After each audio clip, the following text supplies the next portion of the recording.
नमस्कार। मेरी कहानी चैनल पर आपका स्वागत है।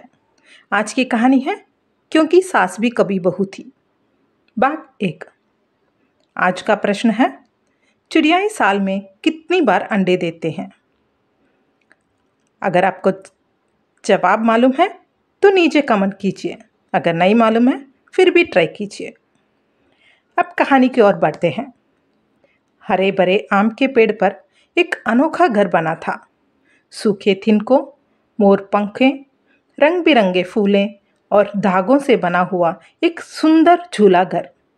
ये घर किसी आम चिड़िया के घोंसले जैसे नहीं था, बल्कि हवा में झूलता हुआ एक शानदार महल था, जिसे चिड़िया परिवार ने मिलकर बनाया था।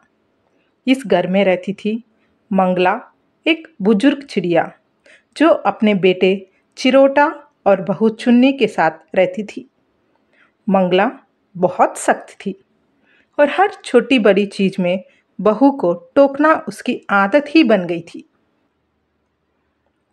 चुन्नी, देखो, ये मोर पंख यहाँ नहीं, खिड़की के पास लगाओ, मंगला रोज टोका टोकी करती। अरे, ये तिनके यहाँ मत सजाओ, हवा से उड़ जाएंगे। कितनी बार कहा है कि फूलों की सजावट रोज बदलनी चाहिए।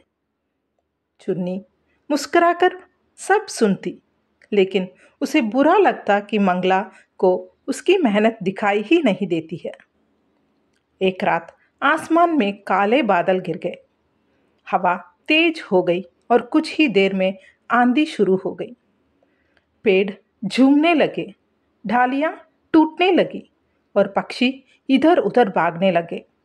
मंगला घबराकर बोली, चुन्नी, जल्दी कुछ करो, हमारी मेहनत से बनाया घर उड़ जाएगा। लेकिन चुन्नी घबराई नहीं। उसने तुरंत अपनी समझदारी दिखाई। मोर पंखों को मजबूती से बांध दिया ताकि हवा से घर को संतुलन मिले। धागों से घर को पेड़ की मजबूत टहनी से कसकर बांधा। फूलों के हल्के हिस्सों को घर के अंदर ले आई ताकि वे उड़ ना जाए। आंधी के बाद जब सब कुछ शांत हुआ तो मंगला ने देखा कि आसपास के पक्षियों के घर टूट गए थे, लेकिन उनका झूला घर पूरी तरह सुरक्षित था। मंगला ने अपनी बहू को देखा और उसकी आंखों में गर्व झलकने लगा। मैं सोचती थी कि तुम घर संभाल नहीं सकती, लेकिन असली समझदारी तुमने दिखा ही दिया, मंगला ने प्यार से कहा। चुन्नी मुस्कुराई। माँ जी, घर सुंदर दिखने से नहीं, बल्कि मजबूती से चलता है।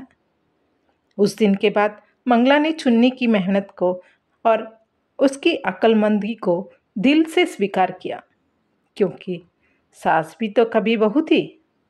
अब वो दोनों साथ बैठकर अपना झूला घर को और भी सुंदर बनाने लगे और इस तरह अब चुन्नी इस झूला घर में असली रानी बन गई। अब सवाल जवाब का समय है। चिड़ियाएं साल में 2 से 4 बार अंडे देती हैं। आशा करती हूँ आपको मेरी कहानी पसंद आई। अगली कहानी पर फिर मिलेंगे। तब तक के लिए खुश रहो और खुशी बांटो।